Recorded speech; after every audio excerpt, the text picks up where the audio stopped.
wabarakatuh. Selamat pagi dan salam sejahtera untuk Bapak kelas 5A. Semoga sehat walafiat di rumah. Paling penting adalah kalian selalu menjaga kesehatan dan bisa mengikuti pembelajaran daring secara aktif. Pertama, selalu mencuci tangan saat beraktivitas. Kedua, selalu menggunakan masker saat keluar rumah. Dan yang terpenting adalah selalu menjaga kesehatan tubuh dengan cara konsumsi makanan-makanan sehat. Baiklah, anak Bapak yang Bapak cintai dan Bapak sayangi, Bapak di sini akan menjelaskan materi pembelajaran pada hari ini, yaitu tema 1, subtema 2, dengan judul tema 1 yaitu organ gerak hewan dan manusia. Subtema 2 dengan judul organ gerak hewan. Baiklah, anak Bapak yang Bapak cintai dan Bapak sayangi, selanjutnya perhatikan video pembelajaran yang Bapak akan tampilkan. Kemudian selalu simak video pembelajaran tersebut dengan benar. Catat hal-hal penting yang menurut kalian penting yang kalian pahami. Terima kasih.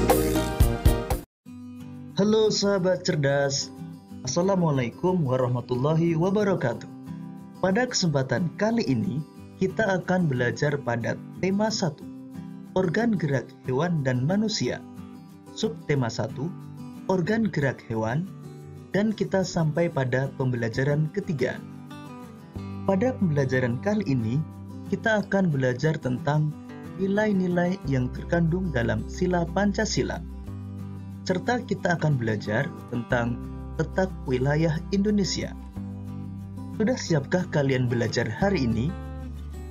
Namun sebelum mulai belajar, jangan lupa untuk berdoa terlebih dahulu. Jika sudah berdoa, sekarang kalian amati percakapan antara Pak Rudi dan Edo berikut ini. Selesai bermain, Pak Rudi mengajak Edo mengumpulkan air seni kelinci.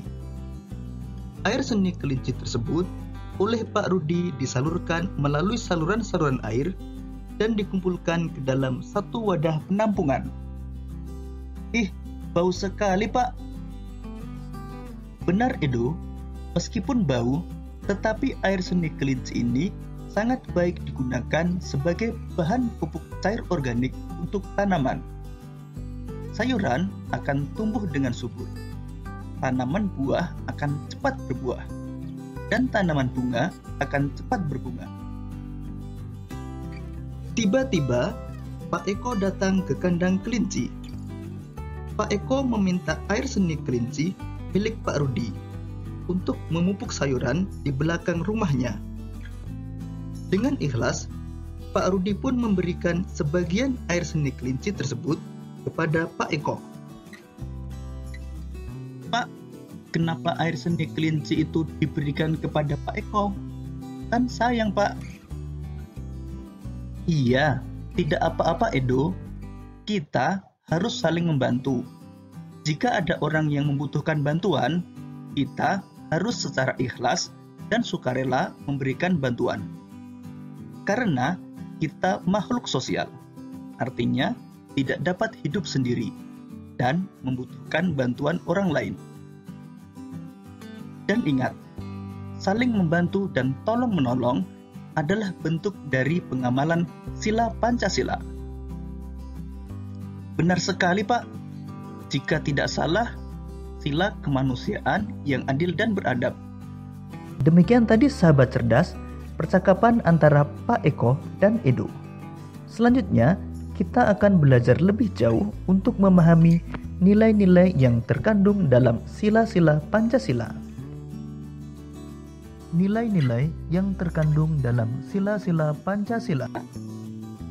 Pancasila sebagai dasar negara Indonesia bukan lagi suatu hal yang baru bagi masyarakat Indonesia. Dari zaman dahulu, nilai-nilai Pancasila memang sudah terkandung dalam kehidupan sosial budaya masyarakat kita. Nilai-nilai tersebut telah meliputi berbagai aspek kehidupan dan masih tetap dipelihara sampai saat ini. Sila pertama, ketuhanan yang Maha Esa. Sila pertama mengandung nilai ketuhanan. Sikap yang mencerminkan sila pertama antara lain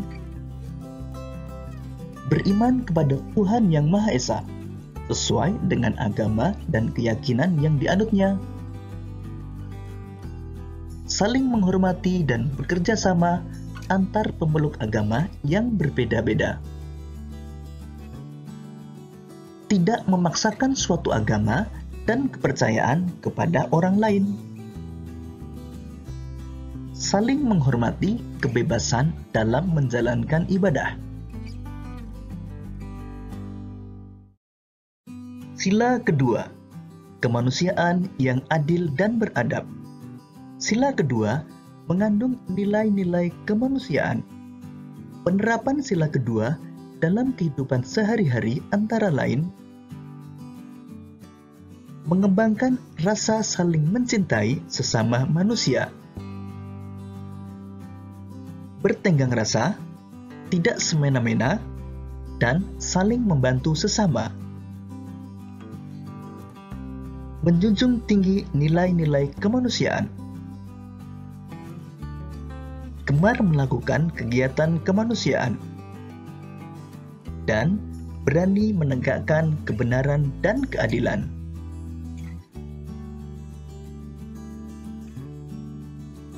Sila ketiga, Persatuan Indonesia. Sila ketiga mengandung nilai-nilai persatuan. Penerapan sila ketiga dalam kehidupan sehari-hari antara lain menjaga persatuan dan kesatuan Negara Kesatuan Republik Indonesia, menerapkan sikap cinta tanah air. Hal ini dapat kamu lakukan dengan menggunakan produk dalam negeri dan mencintai budaya Indonesia. Rela berkorban demi kepentingan bangsa dan negara. Dan cinta perdamaian dan persatuan. Sila keempat, kerakyatan yang dipimpin oleh hikmat kebijaksanaan dalam permusyawaratan perwakilan. Sila keempat mengandung nilai-nilai kerakyatan. Penerapan sila keempat dalam kehidupan sehari-hari antara lain mengutamakan kepentingan umum di atas kepentingan pribadi dan golongan. Tidak memaksakan kehendak kepada orang lain. Mengutamakan budaya musyawarah dalam menyelesaikan masalah. Sila kelima, keadilan sosial bagi seluruh rakyat Indonesia. Sila kelima mengandung nilai-nilai keadilan sosial. Penerapan sila kelima dalam kehidupan sehari-hari antara lain menghindari sikap boros dan bergaya hidup mewah, suka bekerja keras dan menghargai hasil kerja keras orang lain, bersikap adil terhadap sesama, menghormati hak orang lain, dan menolong dan menghargai orang lain. Bagaimana sahabat cerdas? Sudahkah kalian mengetahui penerapan nilai-nilai sila Pancasila dalam kehidupan sehari-hari? Salah satu penerapan sila Pancasila adalah cinta tanah air. Nah, agar kita lebih mencintai tanah air Indonesia, mari kita kenal lebih jauh tentang Indonesia. Kali ini, kita akan belajar tentang letak wilayah Indonesia. Sekarang, amatilah peta kondisi geografis Indonesia berikut ini. Berdasarkan peta tersebut, kita dapat mengetahui letak geografis dan letak astronomis Indonesia. Lalu, tahukah kalian apa itu letak geografis dan letak astronomis? Dan tahukah kalian berapa luas wilayah Indonesia? Tahukah kalian Indonesia merupakan negara yang sangat luas? Total luas wilayah Indonesia adalah 5.193.250 km persegi, mencakup wilayah daratan dan lautan. Luas lautan Indonesia adalah 3.273.810 km persegi. Sedangkan luas daratan Indonesia adalah 1.919.440 km persegi. Karena lautan Indonesia lebih luas daripada daratan, maka Indonesia dikenal sebagai negara maritim. Indonesia memiliki jumlah pulau sebanyak 17.508 pulau. Karena wilayah Indonesia berbentuk pulau-pulau, maka Indonesia dikenal sebagai negara kepulauan. Letak geografis adalah letak suatu daerah atau negara dilihat dari kenyataannya di permukaan bumi. Letak geografis biasanya dibatasi oleh berbagai komponen alam yang ada di bumi. Misalnya, benua, samudra, gunung, dan gurun. Berdasarkan letak geografisnya, Indonesia terletak di antara dua benua dan dua samudra. Dua benua tersebut adalah benua Asia dan benua Australia.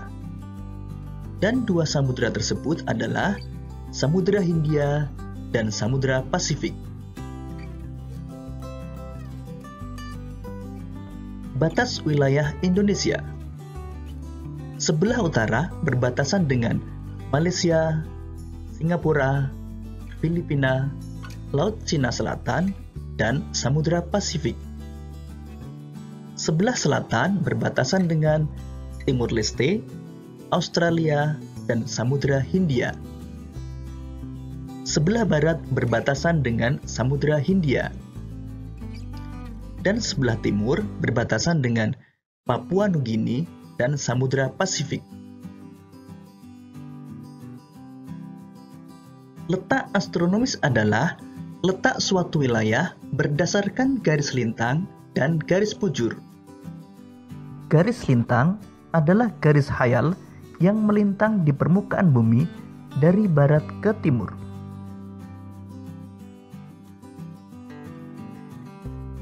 Sedangkan garis bujur adalah garis khayal yang menghubungkan kutub utara dan kutub selatan.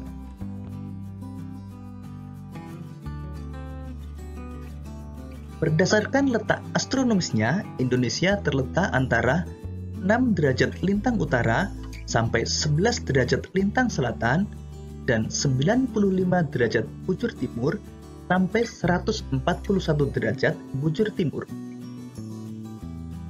Demikian tadi sahabat cerdas pembelajaran kita kali ini. Kita telah belajar tentang nilai-nilai yang terkandung pada sila Pancasila dan kita telah belajar tentang letak wilayah Indonesia. Untuk menguji pemahamanmu, silakan mengerjakan latihan soal yang terdapat pada deskripsi video ini.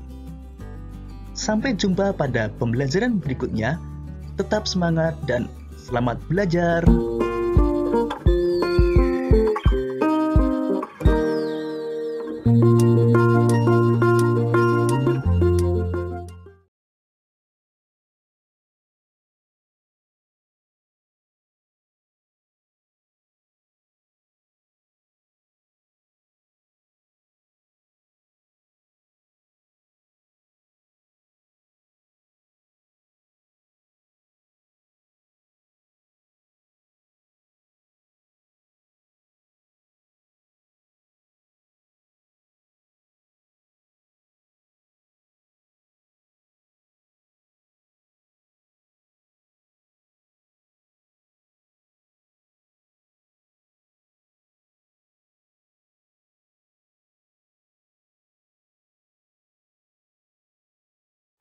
Sampai jumpa pada pembelajaran berikutnya. Tetap semangat dan selamat belajar.